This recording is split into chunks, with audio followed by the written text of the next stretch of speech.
Halo guys, welcome back to Korea Ramit bersama orang Korea yang medok.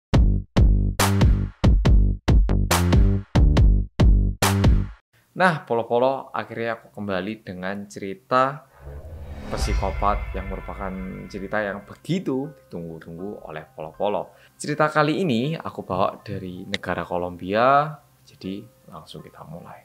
Sebelum aku memberitahu siapa orangnya, tak beritahu dulu kelakuan keji yang dilakukan oleh orang ini.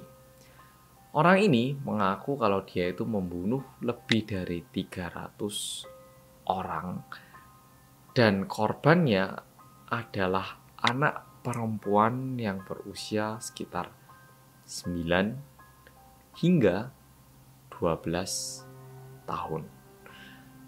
Dan ini anak-anaknya tidak dibunuh biasa. Dia perkosa dulu, dia siksa, dan baru dibunuh dengan tangannya dengan cara dicekik.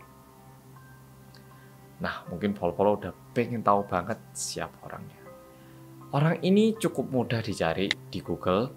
Namanya adalah Pedro Alonso Lopez, orang kelahiran Kolombia pada tanggal 8 Oktober tahun 1948. Waktu Pedro ini lahir, waktu itu negara Kolombia masih ada sedikit perang di dalam negerinya sendiri, jadi kayak pecah belah gitu ya. Dan dia itu lahirnya di sebuah kampung, jadi bukan di kota yang perekonomiannya bagus ataupun yang udah berkembang, tapi di kampung. Seperti yang udah aku bilang tadi, di dalam Kolombia itu sendiri masih ada perang. Dan ayahnya, Pedro ini sebenarnya ikut perang sebagai salah satu tentara. Tetapi ayahnya meninggal saat ikut perang sehingga ibunya tinggal sendiri untuk menghidupi ataupun memenuhi kebutuhan sekeluarga. Nah, masalahnya Pedro ini bukan anak tunggal. Dia memiliki banyak saudara. Banyak. Mungkin ada yang bilang berapa? 7, 8, 9. Jawabannya adalah mereka ini 13 bersaudara. 13 bersaudara. Zaman sekarang aja kayaknya orang-orang zaman dulu pun jarang kan ya punya anak 13. Tapi ini punya 13 anak di saat perang. Dan mamanya sendiri adalah seseorang yang biasa, bukan orang yang memiliki keahlian khusus yang mengizinkan dia untuk mendapatkan pekerjaan dengan penghasilan yang tinggi. Sehingga mungkin mamanya terpaksa memilih pekerjaan prostitusi untuk mendapatkan uang. Tetapi diakibatkan pekerjaan ini tidak cuma lingkungan kerjanya, lingkungan hidup dan juga fasilitas hidup ataupun standar kehidupan anak-anaknya pun juga terpengaruh. Terpengaruh seperti apa? Anak-anaknya tidak berhasil mendapatkan pendidikan yang cukup baik. Hal ini sangatlah disayangkan. Dan mungkin karena Pedro ini melihat mamanya dari dulu bekerja sebagai seorang prostitusi, dia sendiri mungkin sedikit bingung ataupun memiliki pandangan yang berbeda dengan layaknya orang biasa. Dan tragedi pertama terjadi saat dia berusia 8 tahun atau sekitar tahun 1957. Suatu hari, mamanya itu melihat Pedro yang sedang melakukan sesuatu terhadap adiknya. Tentu bukan hubungan intim, tapi kayak pelecehan seksual terhadap adiknya. Jadi kayaknya memegangi bagian-bagian privat adiknya. Seketika mamanya melihat ini, dia langsung mengusir Pedro dari rumah. Jadi anak usia 8 tahun langsung dikeluarkan dari rumah. Kamu gak boleh masuk rumah ini, hidupmu urusan sendiri. Kayak gitu. Anak usia 8 tahun tiba-tiba harus hidup di jalan. Akhirnya dia mau gak mau harus mulai mencari makan sendiri. Dan makanan yang dia mulai makan adalah makanan-makanan sisa yang bisa dia temukan di jalanan. Dan di luar itu karena dia juga gak punya tempat tinggal, akhirnya dia juga tidur dimanapun dia bisa tidur. Nah, mungkin ada polo-polo yang bilang, wah ini udah pasti anak psikopat. Di usia 8 tahun, ya bisa dibilang ini adalah tingkah laku yang kurang normal. Tapi kalau misalnya kita pikir dengan sudut pandang yang berbeda, dia ini dilahirkan dari seorang ibu dan ibunya ini bekerja sebagai seorang prostitusi. Tentu dia akan sering melihat mamanya ini menghabiskan waktu dengan seorang laki-laki asing. Jadi sebenarnya masih susah untuk dipandang kalau Pedro ini adalah seorang psikopat. Kalau orang psikopat itu biasanya sukanya apa? Membunuh atau melakukan suatu kekerasan terhadap sebuah makhluk hidup. Bisa jadi hewan dipotong-potong, disayat-sayat, atau tulangnya dipatah-patahkan. Tapi Pedro tidak melakukan hal itu. Namun kelakuannya terhadap adiknya tetap tidak bisa dipuji. Dan saat dia ini kesusahan untuk melanjutkan hidup, muncullah seseorang yang terkesan baik terhadap dirinya dan menawarkan untuk ke rumahnya atau ke tempat tinggalnya. Dia bilang, oh nanti kamu di situ tak kasih makan, tak fasilitasi semua. Pedro yang masih kecil akhirnya mengikuti orang itu. Tetapi berita buruknya adalah orang itu ialah seorang pedofilia alias seseorang yang suka anak kecil.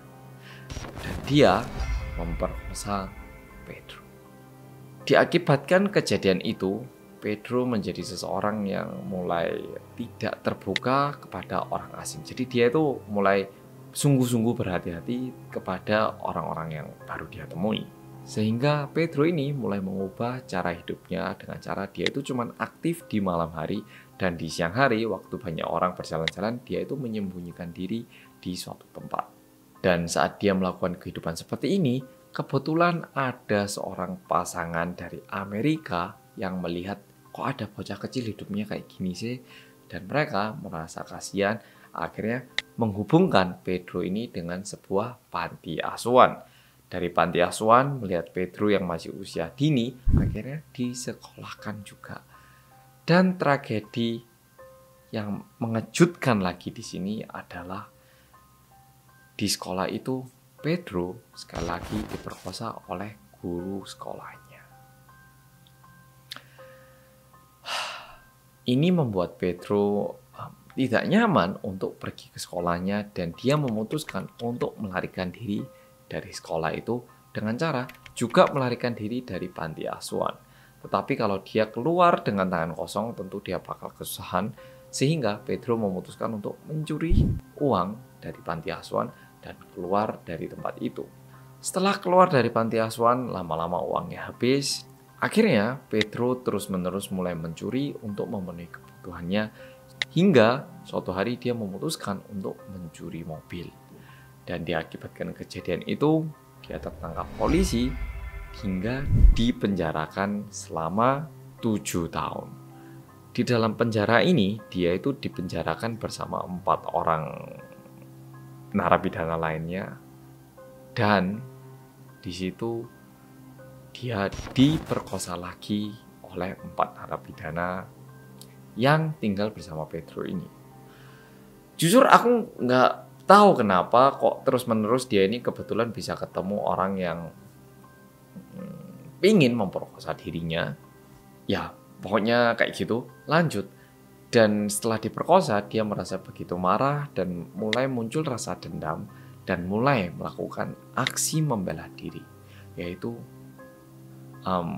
untuk cowok-cowok kita kan selalu cukuran ya, pasti kita punya alat cukur. Dan sepertinya di penjara juga disediakan sebuah pisau cukur.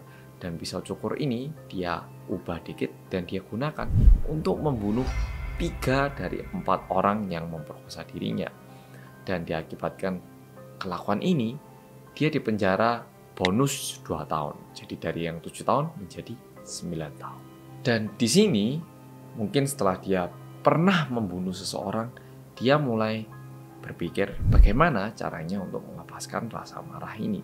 Dan mungkin target yang paling mudah untuk dibunuh adalah perempuan. Karena tentu cowok kita memiliki fisik yang lebih kuat dibandingkan perempuan. Jadi dia melihat perempuan adalah target yang lebih mudah. Dan tidak cuma itu. Kalau kita putar kembali semua cerita ini, awal mula dia diperkosa, kalau berdasarkan sudut pandangnya Pedro, diakibatkan oleh seorang perempuan, yaitu adik perempuan dan juga mamanya. Karena adik perempuannya ini dan juga mamanya, akhirnya dia dikeluarkan dari rumah hingga diperkosa oleh seorang pedofilia dan berlanjut hingga tempat ini. Dan disitulah rasa jengkel dan juga rasa marah, semua ini bercampur.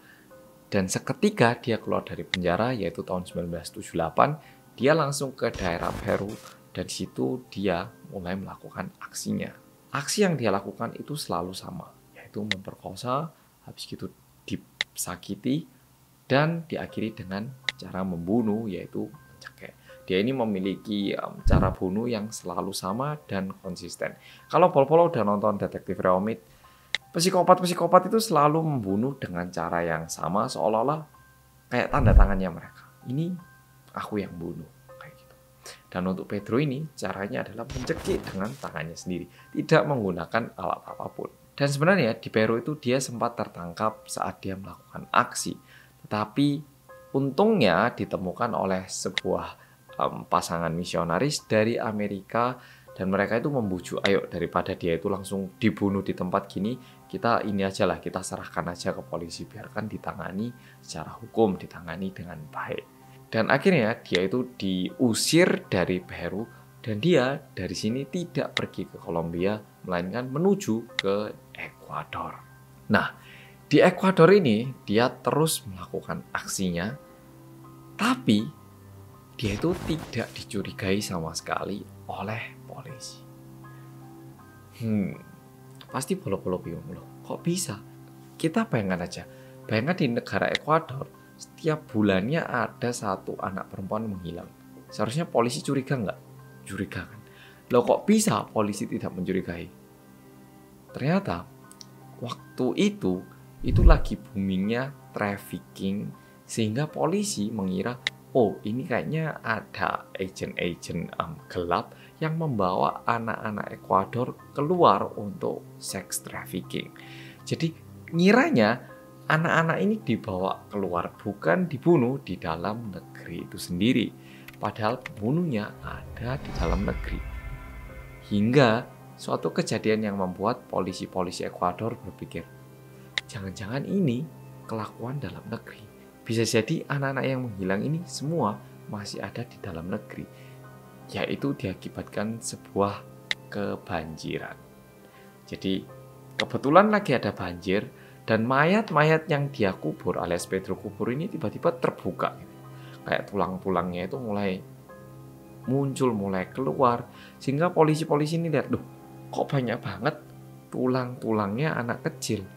Loh, jangan-jangan yang kita kira hilang itu bukan trafficking. Ini dibunuh seseorang ini. Dan setelah diinvestigasi polisi, ternyata korban-korbannya itu mirip-mirip, alias usianya juga mirip, dan cara meninggalnya pun bisa dibilang cukup mirip.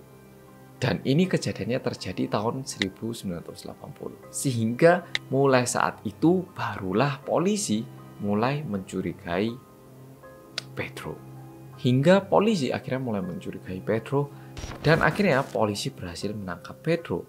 Tetapi masalahnya adalah dia ini ditangkap, tapi tidak ada bukti konkret bahwa dia ini adalah pembunuhnya. Memang ditemukan beberapa barang-barang anak kecil yang dia bawa, tapi mana bukti konkretnya?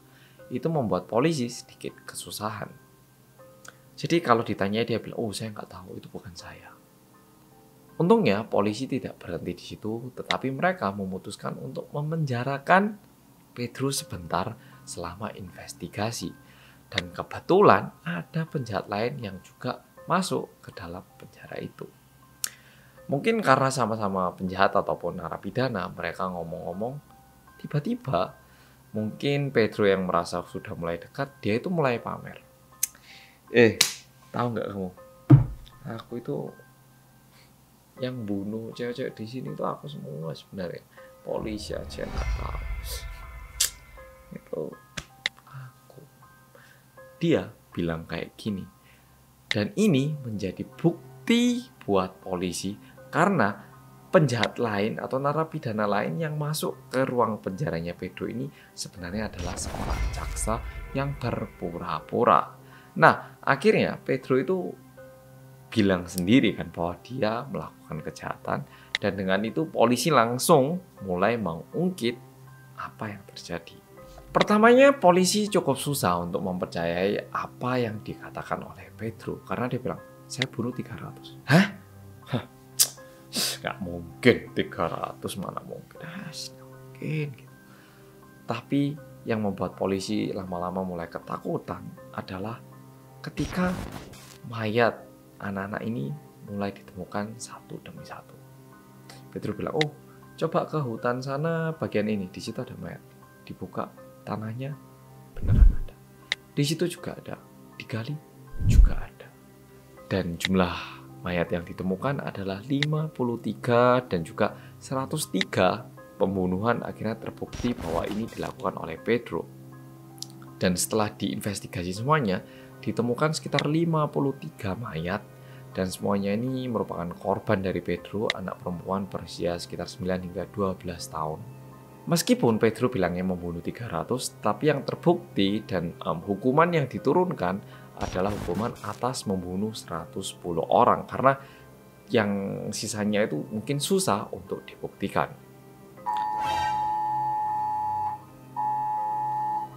Kaget aku.